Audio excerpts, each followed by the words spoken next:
My name is Brian Siddhartha Ingle. I'm an osteopathic physician and a Hanna-somatic educator. The work that we are about to present was developed by Thomas Hanna, who introduced Feldenkrais to the United States. Thomas' major contribution to the somatic field was the understanding of sensory motor amnesia. He explained to us that when we take stress into our body, a holding happens. He described this as I said, sensory motor amnesia. A muscle does two things. It moves motor and it feels sensory. When the stress of life comes into us, these muscles habitually contract and shorten, causing this situation. And then as we practice somatic education, the lengthening starts to happen. So you have to remember that somatic education is primarily dealing with the nervous system. It's brain work, it's not physical work. By improving the function of the nervous system, we create more length to our muscles and more ease in our bodies. The two aspects to this work, one is the movements that you're about to work with now. The other is hands-on clinical work, which is where a Hanna-somatic educator will work with the client privately and really assess their individual needs. This body of work, the hands-on clinical sessions, is very important, but it will not be presented here. So I've had 20 years of experience in this field of pain management, and I have to say that Hanna-somatics is the best that I've found to date. It works like nothing else because it's based on a paradigm shift. It's based on a first-person experience. It's moving out of the idea that somebody has to do something to you, but more that you have to do something for yourself. So I am an educator to teach you how to make the changes within your own soma so that you have more space and more ease. We're interested in the quality of the movement, not in the quantity of the movement. So therefore, don't be so concerned about the form of the movement, but more the quality, how you feel when you move. Less is more. Work with maybe even 50% of your range of movement, but work slowly and work with awareness, and you'll surely get the benefits. The DVD is broken into two parts. One is a long practice with 9 chapters. So you must really perfect this, or not perfect, but practice this before you move on to the short practice, which is your daily cat stretch. Working with the long practice, really try to master one chapter at a time. You might work with the first chapter 3 times until you feel you're proficient with it, and then move on to the second, work with that 3 times, and then perhaps the next day continue with the practice. When you feel you're really familiar with the work, with the long practice, then you can move on to the daily cat stretch and work with that as your daily practice. Of course, with the daily cat stretch, you should do it daily, twice a day, morning and evening. First thing when you get up, last thing when you go to bed. If you're persistent, if you're patient with the practice, the benefits will surely come. Just a couple of things you should know about this practice. The surface that you practice on should be firm, like this mat, or it could be on a blanket on the floor. The second thing is you wear comfortable clothing, like Gayatri's wearing here. And a couple of things about the movements. From here, bend your knees, put your feet on the floor.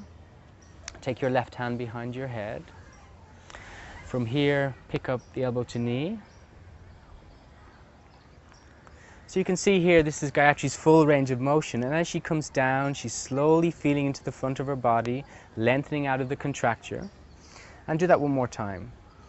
And use half the range of motion. So come up. So here's Gayatri's half range. This is perfectly acceptable, as this is as far as you can go. Now slowly come down, feeling the lengthening through here.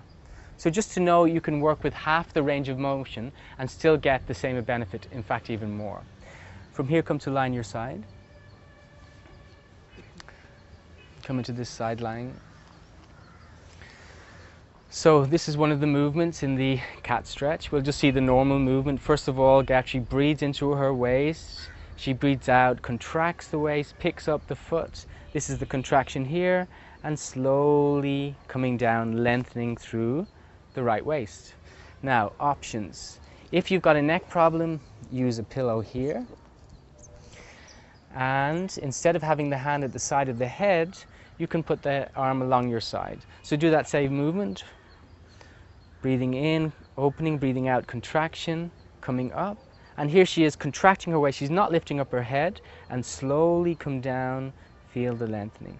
So the important thing here is that you're finding ease and comfort with all the movements.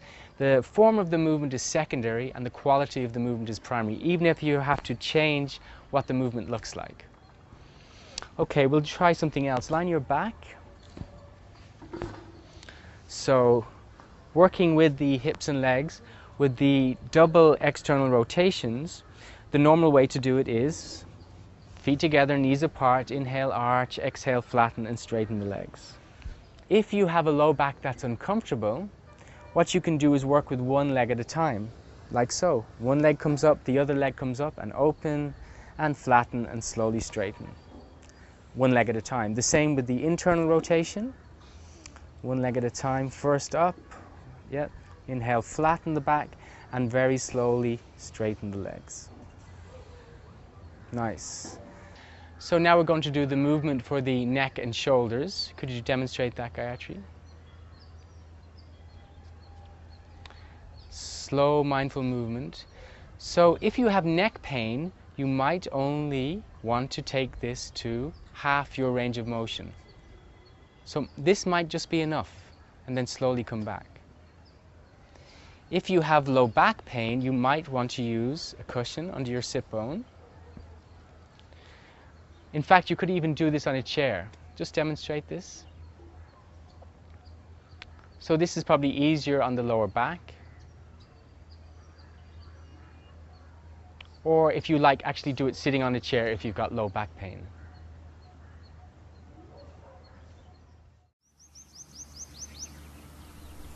Chapter 1. Releasing the muscles of the back. Remember the 4 key principles. Move slowly. Move with awareness. There should be no pain or discomfort as you move. As you move, be aware of any internal sensations. Come to line your back. Get a sense of how you feel in your body. From here, bend your knees and put your feet on the floor. And start to inhale and arch your lower back, and exhale, flatten your lower back. As you inhale and arch, the belly gets big, and as you exhale and flatten, the belly contracts. Continue with the inhale, arch, and exhale, flatten. Let the pelvis tilt as you flatten. Continue with inhale, arch, and lightly push your feet in the floor to flatten your lower back. Continue with this, arching and flattening. Sense any sensations you can feel as you do this movement in your lower back.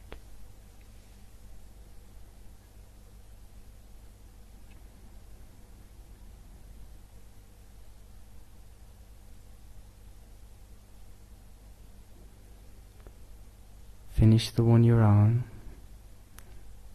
Relax. Now take your hands behind your head, interlace your fingers. Inhale, arch, exhale, flatten, pick up head, chin to sternum. Slowly come down, feel the lengthening through the front body. Arch, flatten, and come up once more. Feeling the lengthening as you come down. Inhale, arch your lower back as you're down. Exhale, flatten, pick up, chin to sternum, and slowly come down, feeling through the front of the body.